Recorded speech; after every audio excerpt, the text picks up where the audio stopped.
It is on record and caught on video, sir. Yeah, sorry about the, I don't know lang kasi about the record, so I'm not doubting you. Yes, sir. Ang napanood ko lang kasi yung standard Miranda rights that Yes, sir. you have.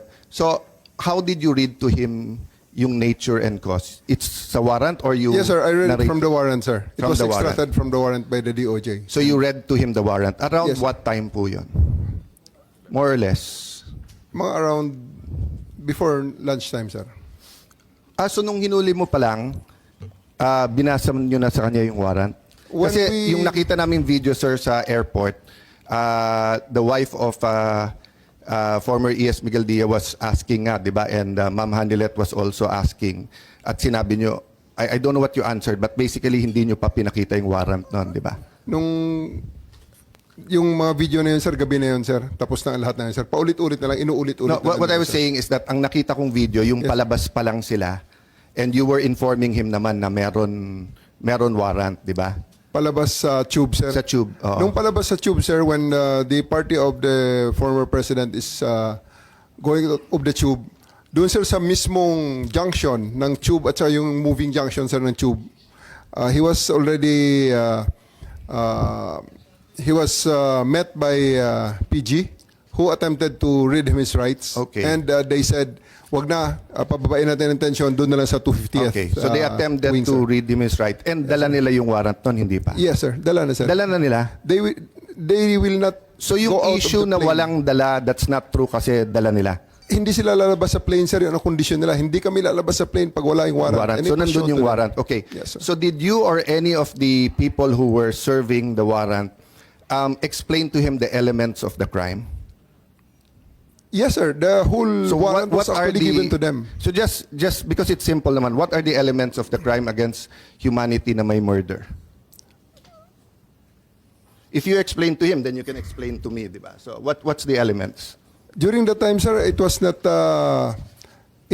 me who attempted the reading of the rights. It was the prosecutor general. Yes, sir. But sabi mo, you know the elements of the crime. I read to him in toto what was written Yes. on the warrant, sir. I read the warrant. Wala doon yung elements of the crime. We did not say that I know the elements, sir. I just Yes. read to him exactly So- the charges in accordance with what is written in the Yes, warrant. sir. I'm not arguing on the opinion and the legal kasi ito factual pa lang. But my point is, when you arrest a Filipino citizen for theft, for inciting to sedition, etc., meron po tayong legal maxim that ignorance of the law is not an excuse thereof. So we are, as Filipino citizens, dapat alam natin yung law, di ba? So pag inarrest mo yung isang tao, ano yan, bagransya. Sandali lang, sir. Na-repeal na yung bagransya, hindi na bata, ano yan. But I'm arresting you for what? For theft.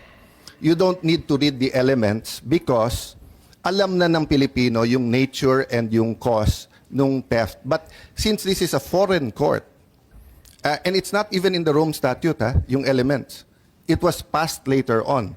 So ang point ko, was the accused, in this case, former president, aware of what he was being accused of? So I'll stop there, sir. Factual lang naman, and I take your answer that it was the warrant was there, it was read to him, and there were different. I won't go to them now. I'm just making the point that even if you serve the warrant, kung hindi niya alam at hindi alam ng lawyer niya, how do you expect him to run to court to get legal remedy? So going back, Attorney Alexis, sir. So, is the ability to seek legal remedy part of due process? Meaning, if you deny me, if you're accusing me of something, my warrant of arrest, and you don't allow me to go to Philippine courts, is that denying you due process? Absolutely, Your Honor. Without casting any aspersion on the character or competence of the officials involved. Yeah, I'm asking In a the- general question. I think the question SOJ that naman you is posed, yes. listening and they will answer. So, going back to surrender. So, if my foreign court ngayon, I look, I have it somewhere here, pasensya na kayo magulo. Senator Trillanes was saying in May 2024 na 3 batches of warrants to. First daw is si PRD, after that daw, Senator Bato, Senator Bongo, etc. And then sa third batch, military and police officials. So I agree with Senator Bongo na wala na tayong magagawa in the sense na nandyan na si PRD. But I disagree na hindi importante itong hearing kasi kung may second, third, fourth batch pa yung warrants, it's important. And take note tama po ba ako, during the time that the Marawi uprising or the Marawi siege, Secretary Anyo, we were still under ICC noon, no? Kasi that was tama po, di ba? When we were in Russia. So you know, if a terrorist who survived goes to the ICC and shows them pictures of 19 women or children that were died and comes up with a witness and tells them, alam nyo, from President Duterte to Sec Anyo to the Chief of Staff to ganito, they planned this, they killed this ganito. It may be not true, it may be totally false. So if the ICC issues a warrant here, I want to make sure that every officer of the AFP has his day in court before they're sent to Hague. So valid itong hearing na to. As I said, may emotions lang and you know, let's excuse all of ourselves kung minsan may konting emotion, but we just want to clarify this. So yun yung context ng tanong ko, Tony Alexis, no?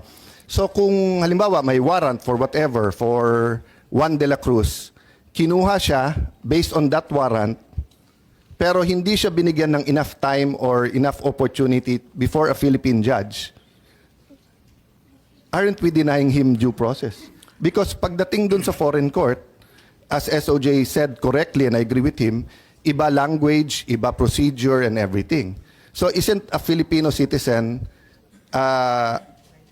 doesn't he have the right under the Constitution to be judged first by Philippine law before he's brought out to a foreign country or to an international tribunal to face what their interpretation of the law is? If I may answer, Yes. Your Honor, if you look at the consistent policy of the Constitution, when there is a deprivation of liberty, the consistent policy of the Constitution is to involve the judiciary. The exclusion, complete exclusion of the judiciary in the deprivation of liberty of any citizen is anathema to the principles of the Constitution. And you can see that in the different provisions of the Constitution. You can see that in the requirements for the warrant of arrest, due process, liberty of abode, criminal proceeding, criminal due process, even in the period when the privilege of the writ of habeas corpus is suspended, the Constitution mandates the government to file charges against the person. So, Ma'am, last two always. Yeah. Sorry to interrupt. Constitution- Yeah. yeah. Last Thank two you po. questions or three then opportunity for SOJ. No? So, yung pong, nagugulat ako kasi even those who claim to be human rights activists, pinopost nila to sa Facebook. Again, hindi ko nila lahat. I admire many human rights activists, but even some na very well known, no? If I'm not mistaken, even former Senator De Lima, more or less may ganitong tema. Bakit? Si Duterte ba may alam na due process nung pinatay silang mga to? Diba? Bakit siya ngayon humihingi ng due process? So, my next question is due process only for the innocent? Only for the saints? Or even, first of all, President Duterte is presumed innocent. But assuming 5 times na convicted drug lord, rapist, torturer, etc., nahuli ng PNP, under our Constitution, dapat ba may due process pa rin siya? Yes, Your Honor, if you look at the text of the Constitution, there are no names that are excluded from its application. So even if a person, whether he's a private citizen or government, is accused of not giving due process, that's the beauty of the Constitution, di ba? Opo. That everyone should be given due process. Opo. Oo. So I just want to make that clear kasi nga, sabi ni Secretary De Lima, walang due process sa kanya. But if you go before that, nung iniimbestigahan pa lang niya si President Duterte when she was CHR and she was DOJ, wala naman siyang final na kaso. So sabi naman ni President Duterte, nung mayor pa lang siya, wala akong due process. Sinasabi na niya na guilty ako. So nung siya naman yung naging presidente, eto naman nakulong, ang sinasabi naman niyang walang due process si Duterte. So ang point ko lang, if we as Filipinos do not demand due process for everyone, DOJ and the government is not saying that they denied, but I'm just saying, no, mali yung argument sa Facebook na Pag ikaw hindi mo binigyan ng due process yung kalaban, ikaw hindi ka na pwedeng kumuha ng due process. Iba po yon. Meron doctrine sa batas that those to come to court should come with clean hands. That's a different application. Anyone can come to court asking for due process, di ba? I wanted to clear that up lang, and I ask you that, Dr. Alexis, for two reasons. One, attorney, because you're a constitutional law professor. Number two, if I ask SOJ, baka ispin nung iba and they tell na meron o wala si Duterte. I'm not talking about Duterte. I'm talking about every single Filipino deserves due process. Okay. My next question is, will the Interpol, or I don't want you to make a judgment sa Interpol, no? If any foreign entity, no, comes to us and asks for an arrest, is it non-cooperation with them if we say, may provisional arrest, we have him in custody, but a Philippine judge has to decide whether or not we can turn him over to you? If I may, Your Honor, international conventions actually respect compliance with the domestic laws. Even the Rome Statute, in the cooperation, the requirement is application of the laws of the country, of the custodial state. So it's up to the custodial state how to comply. There is no issue that we should comply with all these international obligations. That's not the dispute. The dispute is how to comply. And the manner of compliance is governed primarily, of course, by the Constitution, the highest law of the land. And that's precisely why the diffusion notice stated provisional arrest or extradition, because so this is the parallelism of what I want to make. If the ICC knows na pwedeng provisional arrest or pwedeng extradition, they give it sa Interpol, hindi naman magagalit ang Interpol kung nagbigay silang red notice at ang sagot mo sa Interpol, we have him under custody but we cannot release him to you unless a Philippine court so orders, or unless we give him enough time to seek legal remedy. Because of course, if the person doesn't seek legal remedy, para na rin niyang sinurrender. Because the whole argument is that we're just helping Interpol. So I just wanted to clear that up. And again, ang hirap ng Facebook o media interview kasi hindi nakakasagot yung kabilang side. Eto, we can, I'll stop there, Madam Chair. So the point I want to make, and this is my personal stand, and I hope in a less emotional and more academic setting also, Mr. Secretaries, we can determine that, because part of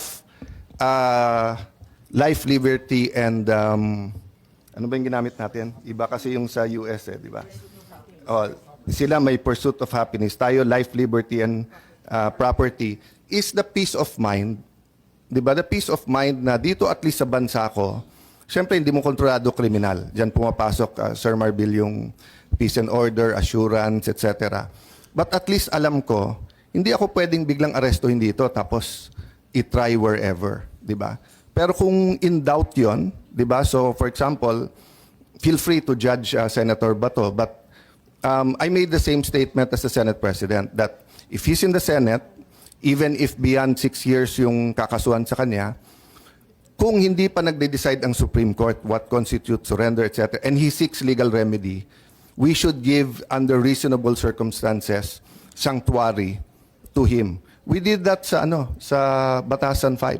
I mean, I've never be pro, hindi ko na alam kung anong word ang gagamitin kasi baka sabihin red tagging, di ba? But the progressive left or whatever, di ba? During the time of President Gloria Macapagal-Arroyo, we were together, Secretary, di ba, na we weren't looking at their ideology, we weren't looking at guilty ba sila o hindi, we were looking at the institution and the, what you call this, the balancing ba na pag medyo sigurado na legal yung pag-arrest, etc., tayo mismo kumakausap sa kanila na lumabas na kayo dito. I think that's what happened with Senator De Lima. No? I'll stop there. Napakaraming issues. Mamaya pa na factual ang tanong ko. But, Madam Chair, if we can give the DOJ an opportunity to respond. Thank you very much, Attorney. If you allow me, thank you very much, Attorney Medina. Thank you very much, Senator Cayetano. Before we